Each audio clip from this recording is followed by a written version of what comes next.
Good morning વિદ્યાર્થી મિત્રો, કેમ છો બધા? મજામાં ને? આજે આપણે ધોરણ 5 વિષય છે હિન્દી, એમાં પાઠ 7 ખાના ખજાના ચિત્રપાઠ, એટલે કે ખાના ખજાના આપણો આ ચિત્રપાઠ છે. તો વિદ્યાર્થી મિત્રો, ચલો વિદ્યાર્થી મિત્રો આપણે જોઈએ કે ચિત્રપાઠમાં શું કહેવા માંગે છે. તો વિદ્યાર્થી મિત્રો, તમે તમારી પુસ્તક કાઢો બહાર, એમાં પાના નંબર 38 દરેક ધ્યાન આપશે.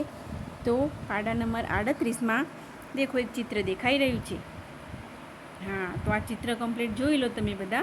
એ ચિત્રમાં શું શું દેખાય છે તો એમાં આપણે ધ્યાન આપીએ. તો ય રસોઈ ઘર કા ચિત્ર હૈ, એટલે કે આ રસોઈ ઘરનું ચિત્ર છે. ચિત્રમાં માતા રસોઈ બના રહી है. તો મમ્મી શું કરી રહી છે? રસોઈ બના રહી છે. गैस के एक चूल्हे पर कुकर और एक चूल्हे पर तवा रखा हुआ है. तो गैस बाजूમાં ગેસ પડ્યો છે જુઓ, અને ગેસ ઉપર એક ચૂલામાં કુકર છે અને બીજા ચૂલામાં તવો છે.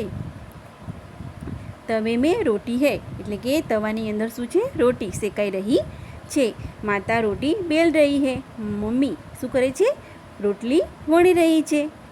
પાસ મેં પાણી કા મટકા પડા है, એટલે કે બાજુમાં પાણીનું મટકું એટલે કે માટલું પડ્યું છે, માટલાનો ઘડો પડ્યો છે. પછી કહાડી મેં આટા પડા હૈ, એટલે જે કઢાઈ છે એની અંદર શું છે? આટો એટલે કે લોટ પડી રહ્યો છે. થાળી મેં શેકી હુઈ રોટિયા પડી હૈ, અને બાજુમાં દેખો થાળીમાં રોટલી જે વણેલી છે, શેકેલી છે, એ બધી શેકેલી રોટલીઓ થાળીમાં પડી છે. નજદીક મેં બેઠા હુआ લડકા ખાના ખા રહા હૈ. હવે બાજુમાં મમ્મીની બાજુમાં કોણ બેઠું છે? છોકરો બેઠો છે. એ શું કરે છે?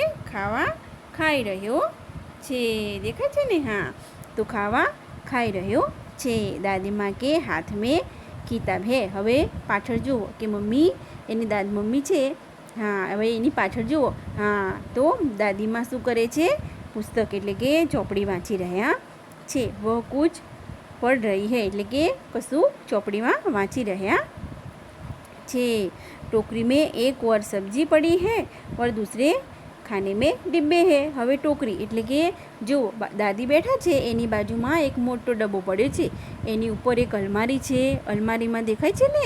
હા, તો એક અલમારી છે, ત્યાં પડ્યા છે બે ટોકરી પડી છે, એટલે કે બે સાબડીઓ પડી છે, અને એની અંદર એકમાં શાકભાજી છે અને બીજામાં ફળ છે, એટલે કે શાકભાજી અને ફળ છે. તો જોયું વિદ્યાર્થી મિત્રો, શાકભાજી કયો કયો છે?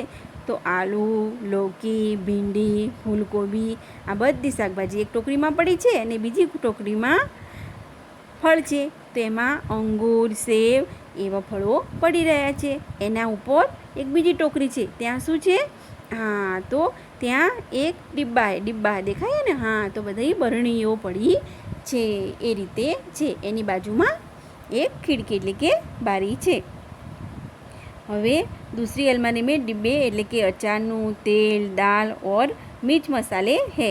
તો બીજી બાજુ જે અલમારી છે તેમાં ડબ્બા, પછી અચારની બરણી, પછી તેલ, દાળ, પછી મરચું મસાલા પડેલા છે. પછી થાળી, કપ, ગિલાસ, પછી કેતલી એટલે કે કેટલી, પછી આદિ બી દેખાઈ દે રહે, એટલે વાસણો દેખાય છે ને? એક ઘોડો છે, ત્યાં બધા થાળીઓ છે, ડબ્બા છે, પછી કેટલી છે, ડબ્બાઓ છે, વાટકીઓ છે, એ બધું પડી રહ્યું છે. તો રસોઈ ઘર કી એ ખિડકી એ દેખાય છે ને? હા, રસોઈ જે રસોડું છે ત્યાં બારી છે, અને उसमें एक बादल भी दिखाई दे रहे, એટલે કે उसमें से જે બારી છે તેની બહાર શું દેખાય છે? વાદળો દેખાઈ રહ્યા છે ને? હા, તો વિદ્યાર્થી મિત્રો, હવે આપણે આ જોયું કે ચિત્રનું આપણે ચિત્રપાઠનું વર્ણન કર્યું. હવે આ ચિત્રપાઠના વર્ણન ઉપર આપણે એના સવાલ જવાબો આપવાના છે. તો ચલો દેખીએ, અભ્યાસ કરીએ એનો. હવે देखिए कि अभ्यास चित्र देखकर प्रश्न के उत्तर दीजिए. હવે માતા રસોઈ ઘર में क्या कर रही है? હવે મમ્મી રસોઈ ઘરમાં શું કરી રહી છે? તો માતા રસોઈ ઘર में रसोई बना रही है. તો માતા રસોઈ ઘર में रसोई बना रही है, એ રીતે જવાબ લખવાનો. પછી બીજો જવાબ જોઈએ કે દાદી माँ क्या कर रही है? तो दादी माँ हाथ में पुस्तक लेकर कुछ पढ़ रही है. જે દાદીમાં છે તે તેમની હાથમાં શું છે? ચોપડી છે અને કશુંક વાંચી રહ્યા છે. હવે ત્રીજો સવાલ જોઈએ. લડકા ક્યાં કર રહા હૈ? હવે મમ્મીની બાજુમાં બેઠેલો છે લડકો ચિત્રમાં. એ છોકરો શું કરી રહ્યો છે? તો લડકા ખાના ખા રહા હૈ. દેખાય છે ને ચિત્રમાં? તો લડકા ખાના ખા રહા હૈ. એના પછી આપણે ચોથો સવાલ જોઈએ. તો પાના નંબર 39 ઉપર જોઈએ. પાના નંબર 39 ઉપર તો એમાં ચોથો પ્રશ્ન જોઈએ કે रसोई घर में कौन कौन से बर्तन है? હવે રસોઈ ઘર એટલે કે જે રસોડું છે એની અંદર કયા કયા વાસણો છે? તો ચલો જોઈએ કે રસોઈ ઘર में मटका, थालियाँ, डिब्बा, चम्मच, डलिया, जार, कुकर, गिलास, केतली आदि बर्तन है. આ બધા જ વાસણો રસોઈ ઘરમાં દેખાઈ રહ્યા છે. એના પછી પાંચમો સવાલ. टोकरी में कौन सी सब्जियाँ और कौन सी सब्जियाँ और फल है? तो હવે જે ટોકરી દેખાય છે આપણે અલમારીની અંદર જે ટોકરી હતી એની અંદર કયા કયા શાકભાજી અને કયા કયા ફળ છે? તો ટોકરી में आलू, लौकी, भिंडी, फूलगोभी आदि सब्जियाँ और अंगूर, सेब आदि फल है. આ રીતે તમારે એના જવાબમાં લખવાનું. એના પછી છઠ્ઠો સવાલ. તો ખિડકી સે બહાર ક્યાં દિખાઈ દે રહા હૈ? હવે જે ખિડકી એટલે કે જે બારી છે એની બહાર શું દેખાઈ રહ્યું છે?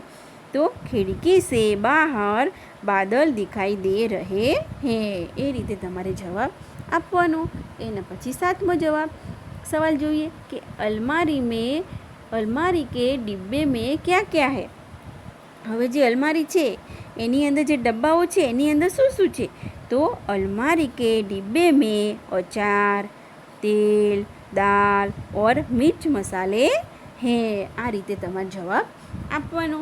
એના પછી આઠમો સવાલ જોઈએ કે आपके रसोई घर में क्या क्या है जो इस रसोई घर में नहीं है?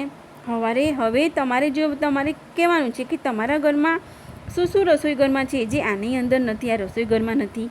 તો हमारे घर में સ્ટેન્ડિંગ કિચન કા પ્લેટફોર્મ હે. જે ઊભું કિચન આવે ને, હા, જે ઊભું રસોડું એટલે મમ્મી ઊભી ખાવા બનાવી શકે તેવું, એટલે કે સ્ટેન્ડિંગ કિચન કા પ્લેટફોર્મ, પાણી કા નળ, छलनी और एक्वागार्ड है जो इस रसोई घर में नहीं है. आपके घर में जो जो व्यवस्था है उसमें वैसे ही सवाल आपको ऐसे ही जवाब लिखने का है. उसके बाद देखते हैं कि 9वां सवाल.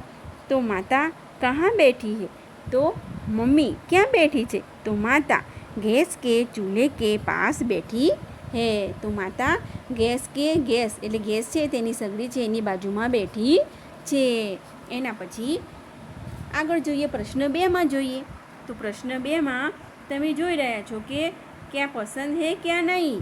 યોગ્ય ખાને મેં સાચાની નિશાની કરવાની છે. હવે તમને જે તમને પસંદ હોય જે ગમતું હોય, આપણે અહીંયા આપેલા છે, કોઠા દોરેલા છે, એમાં ચીજોનું ચિત્ર તમને ચિત્ર આપેલા છે, જે ચીજ છે, પછી એના નામ લખવાના છે. નામ લીખો એટલે એના નામ, જે ચિત્ર છે એના નામો લખવાના છે. પછી મજે સે ખાએંગે એટલે કે તમે મજે સે તમને ભાવે છે તો તમે ખાઓ, મજે સે ખાવાનું. પછી ખાના પડેગા એટલે પરાણે ખાવું પડે. અને બિલકુલ નહીં ખાએંગે એમાં તમારે સાચાની નિશાની કરવાની છે. જે ભાવે છે નથી ભાવતું એમાં સાચી નિશાની કરવાની છે. તો ચલો હવે એમાં આપણે પહેલું ચિત્ર જોઈએ. તો પહેલું ચિત્ર શેનું દોરેલું છે? તો કરેલા એટલે કે કરેલા. તો અહીંયા બાજુમાં તમારે નામ લખવાનું છે કરેલા. હવે ખાના પડેગા અથવા મજે સે ખાएंगे आप કે ખાના પડેગા, તો પરાણે ખાવું પડે એટલે ખાના પડેગા. એટલે મજે સે તો કોઈને ભાવે તો એ મજે સે સાચું કરશે, અને જેને ખાવામાં ખાના પડેગા એ ખોટું કરશે. તો તમારે જે રીતે તમને ભાવતું હોય તો સાચું, અને ખાના પડેગા તો એમાં ખોટું કરજો. બરાબર. હવે બીજા નંબરમાં જોઈએ કે શેનું ચિત્ર છે? સેબ એટલે કે સફરજન. તો તમે અહીંયા લખો, નામમાં લખો સેબ, અને મજાથી ખાઈશું આપણે હે ને તેમાં સાચું કરો. હા, તો એ બીજામાં મજે સે ખાએંગે એમાં સાચું કરવાનું. એના પછી જોઈએ કે શેનું ચિત્ર છે? તો નીચે. તો જોઈએ કે એક મસ્ત ચિત્ર તમને આપેલું છે. હા, તો ચિત્રનું નામ છે, લખો કે ઈમલી. इमली है ना, हाँ इमली है या आम है, हाँ आम કારણ કેરી છે કે આમ એટલે કેરી, તો તમારે આમ લખવાનું છે. એ તો મજા તમારે આમ લખવાનું નામમાં, અને એ તો મજે સે ખાएंगे એટલે સાચું કરવાનું છે મજે સે ખાएंगेમાં. એના પછી નીચે જુઓ કે જલેબીનું ચિત્ર આપેલું છે. તો જલેબી પણ તમને બધાને ભાવતી હશે, તો નામમાં લખો જલેબી, અને એ પણ મજેસથી ખાઓ છો તમે એટલે સાચું કરો એમાં. પછી શું છે નીચે, આઈસ્ક્રીમનો કોન, તો અહીંયા લખો આઈસ્ક્રીમ, એમાં તમે મજાથી જ ખાવાના છો, તેમાં પણ તમારે સાચું કરવાનું છે. તો વિદ્યાર્થી મિત્રો, આપણે આ રીતે કોઠાને કમ્પ્લીટ પૂરો કરવાનો છે. એના પછી આપણે જોઈએ કે પ્રશ્ન 3 પાછળ જોઈએ, એટલે કે પાના નંબર 40 ઉપર જોઈએ. તો પાના નંબર 40માં પ્રશ્ન 3, तुमने अपने रसोई घर में माँ या पिताजी को खाना पकाते हुए देखा होगा, जरा बताओ तो कैसे बनता है. હવે તમે તમારી રસોઈ ઘરમાં તમારી મમ્મી યા તમારા પપ્પાને ખાના એટલે કે રસોઈ બનાવતા દેખ્યા છે, તો એ કઈ રીતે બનાવે છે તે આપણે કહેવાનું છે. તો ચલો આપણે જોઈએ એમાં પહેલો, તો બેસન સે પકોડા, એટલે કે બેસન સે પકોડા તો કઈ રીતે બનશે. હા, તો પહેલાંમાં તમારે લખવાનું જવાબમાં બાજુમાં કે તલ કર, તો પકોડા તળીને બને છે એટલે કે લખવાનું પહેલાંમાં તલ કર. પછી બીજા નંબરમાં જોઈએ કે ઘેઉં સે રોટી. હવે ઘેઉં સે રોટી એટલે કે ઘઉંથી રોટી કઈ રીતે બને, રોટલી મમ્મી કઈ રીતે બનાવે છે, તો શેક કર એટલે કે શેકીને. તો તમારે લખવાનું જવાબમાં શેક કર, બીજા જવાબમાં લખવાનું શેક કર. પછી ત્રીજા નંબરમાં જોઈએ કે દૂધ સે ચાય. હવે ચા બનાવવા માટે દૂધ સે ચાય બને છે, તો ચાય મમ્મી કઈ રીતે બનાવે છે, તો ઉબાલ કર એટલે કે ઉકાળીને બનાવે છે એટલે લખવાનું ઉબાલ કર. એટલે આ પ્રશ્ન આપણો કમ્પ્લીટ ત્રીજો થઈ ગયો. હવે પ્રશ્ન 4માં જોઈએ, તો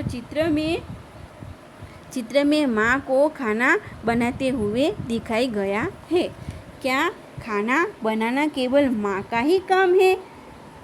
नहीं तो बताओ कौन कौन खाना बना सकते हैं. હવે આ જવાબમાં તમારે જવાબ આપવાનો છે કે કેવલ ખાલી ખાવા, ચિત્રમાં જે મમ્મી દેખાય છે એ આપણે ચિત્રપાટ જોઈએ એમાં મમ્મી ખાવા બનાવી રહી છે, તો શું એ ખાવા બનાવવાનું ખાલી મમ્મીનું જ કામ છે? તો નહીં, તો એ બીજા કોણ બનાવી શકે, તો એનો જવાબ તમારે આપવાનો છે. તો જવાબમાં તમારે લખવાનું खाना बनाना केवल माँ का ही काम नहीं है, पिताजी भी बना सकते हैं, भाई भी बना सकता है, भाभी भी बना सकती है, मैं भी बना सकता हूँ और मेरी बहन भी बना सकती है. तो इस तरह आपको जवाब देने का है. હવે એના પછી પ્રશ્ન 5 જોઈએ. હવે પ્રશ્ન 5 એમાં તમારે જોવાનું છે કે નીચે દિए गए चित्र को देखकर कहानी बनाइए. હવે તમને અહીંયા ચિત્ર આપેલા છે, એમાંથી જોઈને તમારે શું કરવાનું છે, વાર્તા બનાવવાની છે એટલે કે કહાની બનાવવાની છે. તો ચલો વિદ્યાર્થી મિત્રો, આપણે બનાવીએ કહાની. હવે તમે જુઓ કે પહેલું ચિત્ર જોઈએ, એમાંથી આપણે કહાની બનાવવાની છે. તો આપણે જોઈએ કે એક કહાની બનાવીએ. તો કમાલપુર નામક એક ગાંવ થા. જે કમાલપુર કરીને એક ગાંવ હતું એટલે કે ગામડું હતું. उसमें एक बूढ़ा किसान रहता था, અને ત્યાં એક બુઢા એટલે કે તે ઘરડા ખેડૂત રહેતો હતો. ઉનકા નામ રામુ ચાચા થા. તો એમનું નામ શું હતું, રામુ ચાચા એટલે કે રામુ કાકા. રામુ ચાચા હોલી કરતે થે એટલે કે રામુ ચાચા શું કરતા હતા, ખેતી કરતા હતા. તો રામુ ચાચા ખેતી કરતે થે. उनके 2 बेटे थे.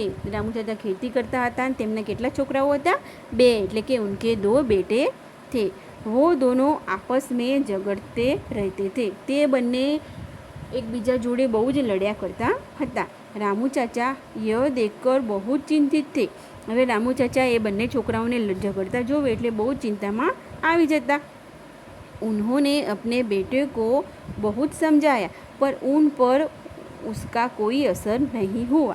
હવે તેમને રામુ ચાચાએ તેમના 2 છોકરાઓને બહુ જ સમજાયા પણ કંઈ અસર થઈ નહીં. એ 2 છોકરાઓ કંઈ સુધર્યા નહીં.